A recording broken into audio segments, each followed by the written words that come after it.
अगली बड़ी खबर रायपुर से सामने आ रही है, जहां पर छत्तीसगढ़ में भाजपा की दूसरी सूची जारी कर दी गई है। आपको बता दें कि 64 विधानसभा सीटों पर प्रत्याशियों के नामों का ऐलान किया गया है। पहली सूची में 21 उम्मीदवारों के नाम घोषित कर चुकी है बीजेपी। जी हां, भरतपुर सोनहत से रेणुका सिंह सांसद, आपको बता दें कि उनको मैदान में उतारा गया है। पत्थलगांव से गोमती साय सांसद, लोधनी से सांसद अरुण साव को टिकट मिला है। मनेन्द्रगढ़ से श्याम बिहारी जायसवाल, बैंकुटपुर से भैयालाल राजवाड़े, सावरी से उद्देश्वरी पैकरा, जी हां, सीतापुर से राम कुमार टोप्पो, जशपुर से रायमुनि भगत, कुनकुरी से विष्णुदेव साय, रेणुका से सुनीति सत्यानंद राठिया। आपको बता दें कि रायगढ़ से ओपी चौधरी पूर्व IAS, सारंगढ़ से शिव कुमारी चौहान, रामपुर से ननकी राम कंवर, कटघोरा से प्रेमचंद पटेल, पाली तनाखर से रामदयाल उइके, कोटा से प्रबल प्रताप सिंह। आपको बता दें कि मुंगेली से पन्नूलाल मुहले, तखतपुर से धर्मजीत सिंह, बिल्हा से धर्मलाल कौशिक, बिलासपुर से अमर अग्रवाल, मस्तूरी से डॉक्टर कृष्णमूर्ति बंदी, अकलतरा से सौरभ सिंह, जांजगीर चांपा से नारायण प्रसाद चंदेल को मैदान में उतारा गया है।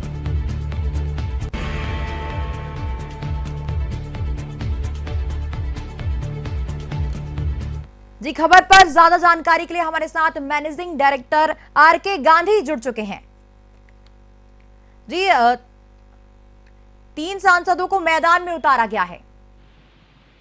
देखिए, छत्तीसगढ़ में बीजेपी के 64 नामों की अगर दूसरी लिस्ट की अगर बात की जाए तो जो प्रदेश अध्यक्ष अरुण साव वो चुनाव लड़ेंगे, और इसके साथ ही अरुण साव चूंकि सांसद भी हैं, तो 3 सांसद जो है, जो बीजेपी का इन दिनों टर्म कार्ड चल रहा है, चाहे मध्य प्रदेश हो, छत्तीसगढ़ और राजस्थान हो, सांसदों को यहाँ पे टिकट दिया जा रहा है। तो छत्तीसगढ़ में भी 3 सांसद यहाँ पे विधानसभा चुनाव लड़ेंगे। 11 विधायक को यहाँ पे रिपीट किया गया है, जो 11 मौजूदा विधायक उनको रिपीट किया गया है। 5 साहू को इस बार मौका दिया गया, तो साहू वोट बैंक को मजबूत करने की यहाँ पे कोशिश की गई है। 64 प्रत्याशियों की घोषणा कर दी गई है, और इस लिस्ट में जिस तरह से पहले लिस्ट में पाटन से विजय बघेल का नाम था, वो भी मौजूदा सांसद है, तो इस लिस्ट में भी 3 सांसदों को जगह दी गई है। सांसद जो रेणुका सिंह है, वो केंद्रीय राज्य मंत्री हैं, वो भरतपुर सोनहत सीट से, और गोमती साय को पत्थलगांव विधानसभा सीट से टिकट यहाँ पे मिला है। वहीं जो बीजेपी के प्रदेश अध्यक्ष अरुण साव, वो लोरमी सीट से चुनाव लड़ेंगे।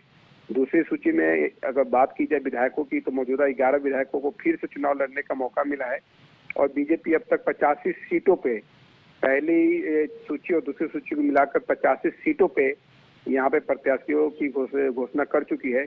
सिर्फ 5 सीट है जहाँ थोड़ी बहुत विवाद की स्थिति बनी थी, जो एक संभावित सूची वायरल हुई थी सोशल मीडिया पे। कमोबेश से वही सूची ये दिख रही है, लेकिन उस वायरल सूची में जिससे विवाद था, उन जगहों के प्रत्याशियों के नाम अभी बाकी है, जिसमें अगर देखा जाए बेमेतरा से राहुल टिकरिया का नाम वायरल सूची में था, लेकिन इस सूची में बेमेतरा से किसी का नाम नहीं रखा गया है। तो बेमेतरा, पंडरिया, कसडोल, अंबिकापुर और बेलतरा सीट, इन 5 सीटों पे अभी बीजेपी ने प्रत्याशियों की घोषणा नहीं की है। और जो सबसे चौंकाने वाली बात है कि इसमें अरुण साव सहित जो 3 सांसद है, उनको टिकट दी गई है। और रायपुर के अगर 4 विधानसभा की बात की जाए, तो 4 हाई प्रोफाइल सीट पे यहाँ पे ग्रामीण से मोतीलाल साहू को टिकट मिला है। अमित साहू का नाम यहाँ पे चल रहा था। रायपुर उत्तर को लेकर काफी जद्दोजहद की स्थिति थी, और यहाँ माना यह जा रहा था कि सिंधी समुदाय से किसी को उतारा जाएगा, तो यहाँ से श्रीचंद सुंदरानी, संजय श्रीवास्तव, देवजी पटेल का नाम भी था, और सिंधी समाज का यहाँ की मांग भी कर रहा था। लेकिन उड़िया समाज से जो पुरंदर मिश्रा है, जिनकी RSS में काफी अहम जवाबदारी भी है और जिनकी काफी पकड़ है, उनको यहाँ से मौका मिला है। रायपुर दक्षिण से लगातार 7 बार के जो विधायक है, बृजमोहन अग्रवाल का ही नाम तय हुआ है, और यहाँ कोई दूसरा नाम भी नहीं था। इसके अलावा अगर देखा जाए, इस सूची में 77 साल के जो ननकी राम कंवर है, जो पहले गृह मंत्री भी रह चुके हैं, पिछली बार भी वो चुनाव जीते थे, और इस बार भी उनको टिकट यहाँ पे दिया गया है। तो रामपुर से ननकी राम कंवर को भाजपा ने एक बार फिर उतारा है, और उनकी उम्र 77 साल है। इसके अलावा ईश्वर साहू, जिस नाम को लेकर विवाद की स्थिति थी और वायरल सूची में भी नाम था, ईश्वर साहू को टिकट दिया गया शाहजहाँ से, और ईश्वर साहू बीरनपुर हिंसा के पीड़ित हैं। तो बीरनपुर हिंसा में पीड़ित को यहाँ पे बीजेपी ने टिकट दिया है। उनके बेटे भुवनेश्वर साहू की मौत हुई थी जिसके बाद बीरनपुर में सांप्रदायिक तनाव भी फैला था। तो भाजपा पीड़ित को टिकट देकर यहाँ पे फायदा लेना चाहती है, लेकिन पार्टी के अंदरूनी अगर बात की जाए तो वहाँ पे कई नेता ऐसे हैं जिनका कहना था कि ईश्वर साहू ठीक से बोल नहीं पाते, उनको टिकट दी गई है।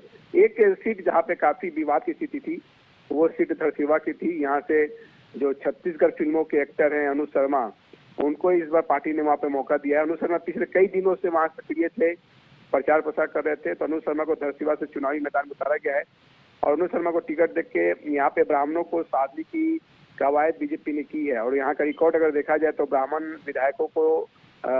विधायक ज्यादा रहे। हालांकि वायल सूची की अगर बात की जाए तो उस सूची के बाद में अनुज शर्मा का भी विरोध हो रहा था, लेकिन टिकट यहाँ पे दे दिया गया है। लोरमी, जहाँ से प्रदेश अध्यक्ष खुद चुनाव लड़ने जा रहे हैं, ये साहू बहुल क्षेत्र है। यहाँ धर्मजीत सिंह की जबरदस्त पकड़ है और धर्मजीत सिंह को तखतपुर से लड़ाकर लोरमी से अरुण साहू को देने पर भाजपा को माना जा रहा है कि फायदा ही होगा। और धर्मजीत सिंह यहाँ की आसपास की सीटों पर अच्छा प्रभाव रखते हैं। तो धर्मजीत सिंह हाल ही में जोगी कांग्रेस से बीजेपी में प्रवेश हुए थे और धर्मजीत सिंह लोरमी से चुनाव लड़ते आ रहे थे। तो अरुण साहू बीजेपी के प्रदेश अध्यक्ष है, वो यहाँ से कैंडिडेट है और तखतपुर से धर्मजीत सिंह को यहाँ पे दिया गया टिकट। एक नाम और जिसमें काफी चर्चा है पूर्व IAS की ओपी चौधरी की। पहले वो पिछले चुनाव खरसिया से लड़े थे और वो चुनाव हार गए थे, लेकिन इस बार रायगढ़ से उनको टिकट दी गई है और ओपी चौधरी रायगढ़ से चुनाव फाइट करेंगे। उनका नाम में चंद्रपुर से भी चला था, पिछली बार जिस तरह से मैंने कहा कि उमेश पटेल से हार गए थे, तो इस बार उन्होंने अपनी सीट बदली है और रायगढ़ में गुटबाजी देखने को मिल सकती है, जिसमें वायल सूची में भी कुल मिलाकर वो स्थिति देखने को मिली थी।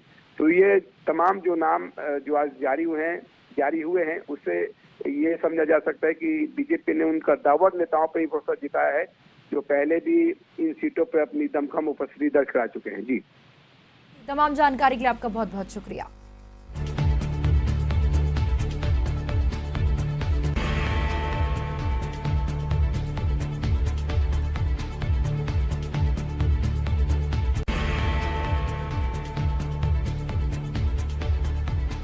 ये आपको बता दें कि छत्तीसगढ़ में भाजपा प्रत्याशियों की दूसरी सूची जारी कर दी गई है।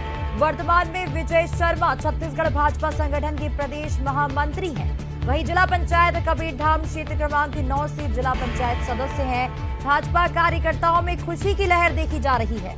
आपको बता दें कि कवर्धा जिले में 2 विधानसभा है, कवर्धा व पंडरिया। फिलहाल पंडरिया में किसको टिकट मिलेगा यह जारी नहीं हुआ है। वहीं कांग्रेस का दोनों विधानसभा से उम्मीदवार अभी तक घोषित नहीं हुआ है।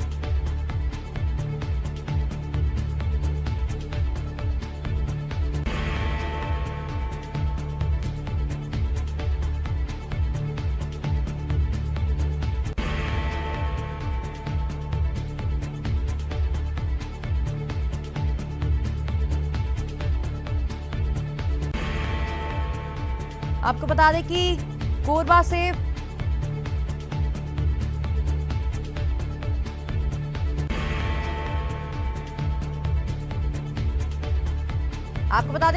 से भाजपा ने जारी की दूसरी सूची में रामपुर से ननकीराम एवं पालीतान खार से रामदयाल को टिकट दिया गया है।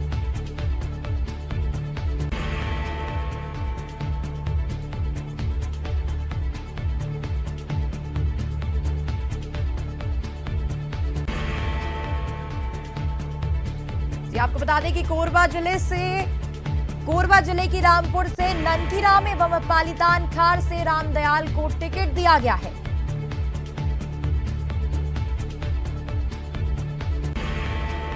खबर को लेकर ज्यादा जानकारी के लिए हमारे साथ रेणु जायसवाल जुड़ चुकी हैं। रेणु, कोरबा जिले के रामपुर से ननकीराम एवं पालीतान खार से रामदयाल को टिकट दिया गया है। जी सोनिया, देखिए ये दोनों ही प्रत्याशी पुराने प्रत्याशी हैं, जिसमें ननकीराम एक वरिष्ठ भाजपा नेता है जो लगातार एक कद्दावर नेता के रूप में जाने जाते हैं और संभावना यही थी कि ननकीराम को ही वहां से प्रत्याशी घोषित किया जाएगा और वो लगातार इस प्रयास में भी थे। वहीं रामदयाल उइके भी कांग्रेस से भाजपा में आए थे पिछले विधानसभा में, हालांकि उन्हें हार का सामना करना पड़ा था, लेकिन भाजपा ने फिर उनके जो है भरोसा जताया है। जी, तमाम जानकारी के लिए आपका बहुत बहुत धन्यवाद।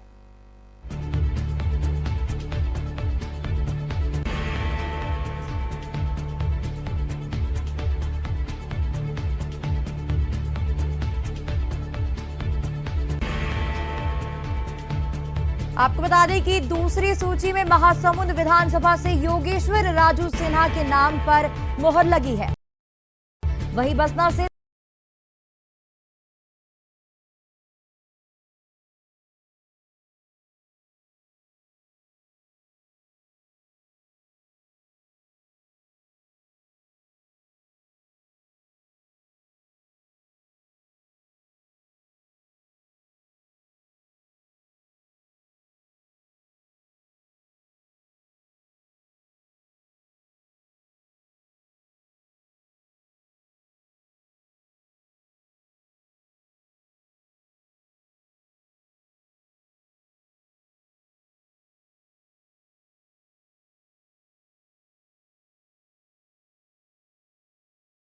पर बीजेपी ने अपनी दूसरी सूची जारी कर दी गई है, जिसमें महासमुंद विधानसभा से योगेश्वर राजू सिन्हा पर बीजेपी ने भरोसा जताया है। वहीं बसना से संपत अग्रवाल को बनाया गया है प्रत्याशी।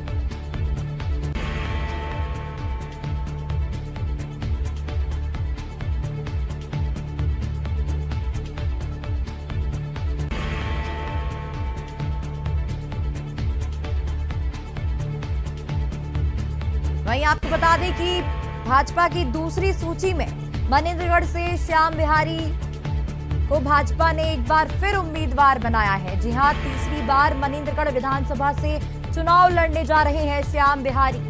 आपको बता दें कि 2013 में की थी मनेंद्रगढ़ से जीत हासिल। वहीं सूची जारी होते ही समर्थकों में खुशी की लहर देखी जा रही है।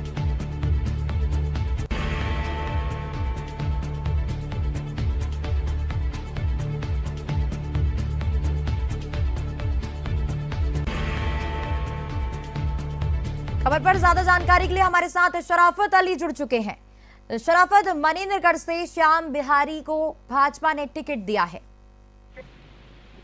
जी सौम्या, मैं आपको बता दूं, श्याम बिहारी वही है जो 2013 में मनेंद्रगढ़ विधानसभा से जीत हासिल की थी और उसके बाद 2018 में भी उन्होंने चुनाव लड़ा था भाजपा के से, मगर यहाँ वो जो है कि डॉक्टर विनय जायसवाल कांग्रेस के प्रत्याशी से हार उनको मिला था और इस बार फिर से तीसरी मतलब भाजपा ने उन पर विश्वास जताया है और एक बार फिर से उनको मनेंद्रगढ़ विधानसभा से प्रत्याशी बनाया गया है।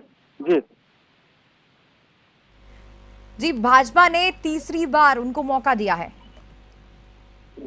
जी, श्याम बिहारी को भाजपा ने तीसरी बार फिर चुनाव मैदान में उतारा है। इस पर आप क्या कुछ कहेंगे? जी, जैसा कि आपको बता दूं, पूरे प्रदेश में जिस प्रकार से कांग्रेस ने 2018 में एक लहर चली थी कांग्रेस की और एक तरह से कहा जाए कि 62 प्लस जो है कि उनको सीट मिला था और सरगुजा संभाग की बात करें तो बड़े बड़े मंत्री जहां 10,000, 12,000, 15,000 वोट से जहां उनकी हार हुई थी, वहीं सरगुजा संभाग में सबसे कम वोटों से इनकी हार हुई थी। महज 4,000 वोटों से हार हुई थी, जिसको और 2018 में हारने के बाद पूरे 5 साल तक श्याम बिहारी जायसवाल ने क्षेत्र में दौरा किया, कार्यकर्ताओं से मिले, नेता हर वो कार्यक्रम जो संगठन के द्वारा दिया गया उनके द्वारा वो निर्वहन किया गया, जिसको लेकर के एक बार फिर भाजपा के शीर्ष नेतृत्व ने उन पर जो है कि वो विश्वास जताया है और उसी को लेकर के तीसरी मर्तबा उनको टिकट दी गई है। तमाम जानकारी के लिए आपका बहुत बहुत शुक्रिया।